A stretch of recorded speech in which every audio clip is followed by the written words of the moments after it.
person's greatness is shaped, more than anything else, by the quality of their thoughts. This truth has echoed throughout history, and the lives of many remarkable individuals stand as living proof. Think of innovators such as Elon Musk, Steve Jobs, and Jeff Bezos. Each of them transformed their ideas into reality. Napoleon Hill famously stated that we become what we think about. Yet this raises an important question. If thoughts carry such power, why do so many people still struggle to succeed? Is it because they fail to imagine a better future for themselves, or because they do not recognize the strength they already possess?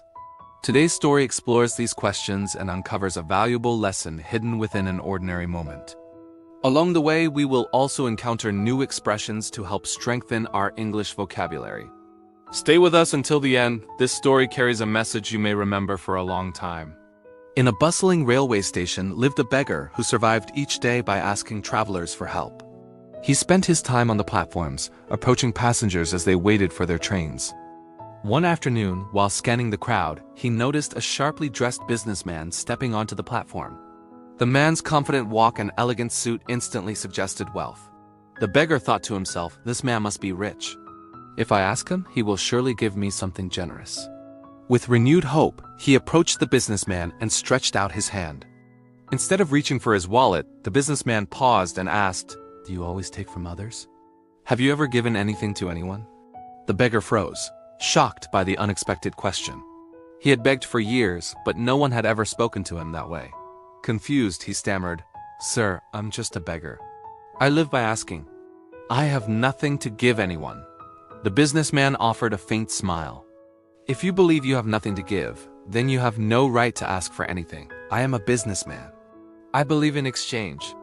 If you can offer me something, I can give you something in return. But if you have nothing to offer, I cannot give you anything either."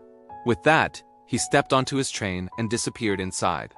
The beggar stood motionless, replaying those words over and over. "No one has ever spoken to me like this before." He wasn't rude. He simply told the truth. As he lay awake that night, the question kept haunting him. If I offer nothing, why should anyone give me anything? For the first time, he started to think deeply about his life. Perhaps people gave him so little because they felt he contributed nothing in return. Yet another troubling thought followed. But what can I give? I truly have nothing. I'm only a beggar. Still, the businessman's message continued to echo in his mind. If you want to receive, you must first give. Days passed. The beggar stopped asking for money entirely, too absorbed in his thoughts to stretch out his hand. On the third day, as he sat quietly near the railway tracks, something unexpected caught his attention: a cluster of bright, wild flowers blooming near the rails. Their colors lifted his spirits, and suddenly an idea lit up in his mind. What if I stop taking without giving? What if I offer something back, perhaps one of these flowers, whenever someone helps me? Determined to try, he carefully picked a handful of the blossoms and returned to his usual spot. When a passenger dropped a coin into his palm, he smiled warmly and handed them a flower. To his surprise, people accepted his small gift with genuine happiness. Some even thanked him and smiled back. As the days passed, an interesting pattern emerged. When he had flowers to give, people offered money more freely. When the flowers ran out, the donations dropped. He realized something profound. People appreciated receiving something in exchange for their kindness. One day, while he was still handing out flowers with each coin he received, he suddenly noticed the same businessman sitting by a train window. Filled with excitement, he hurried over. "Sir," he said proudly, "today I have something to give you. If you give me money, I will give you these flowers in return." The businessman smiled, handed him some cash, and accepted the flowers. "You have learned the meaning of exchange," he said warmly. "Today, you are no longer a beggar. You have become a businessman." As the train pulled away, the beggar stood still, absorbing the words. A businessman? Me? He thought about it for a long time, and eventually the truth dawned on him. He was not receiving money out of pity anymore. People were paying for the flowers he gave them.